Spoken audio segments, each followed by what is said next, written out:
مباراة السوبر بين الأهلي والزمالك، المباراة المرتقبة بين قطبي الكرة المصرية في بطولة كأس السوبر الإفريقي، هيفتقد فيها الفريقين لجهود 5 لاعبين مهمين جدا خلال المواجهة المرتقبة بين الفريقين، المقرر إقامتها يوم 27 من شهر سبتمبر الجاري على الأراضي السعودية. هنتعرف مع بعض عن أبرز اللاعبين اللي هيكونوا غايبين عن لقاء القمة بين الأهلي والزمالك في بطولة كأس السوبر الإفريقي.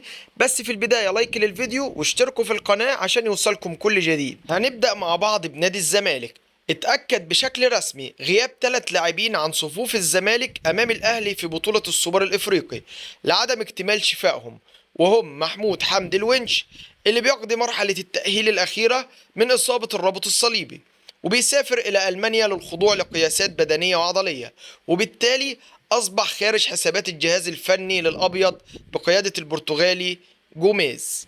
كمان بيغيب اللاعب أحمد حمدي بعد خضوعه لبرنامج علاجي بعد إصابته بقطع في الرباط الصليبي، وده بيخوض اللاعب المرحلة الثانية من برنامجه العلاجي وبيحتاج إلى شهرين على الأقل للعودة للملاعب، بالإضافة لاستبعاد اللاعب محمد عبد الشافي اللي بيخوض فترة تأهيلية بعد إصابته أيضا بالرباط الصليبي ويحتاج لشهر ونص عشان يرجع تاني يشارك في المباريات.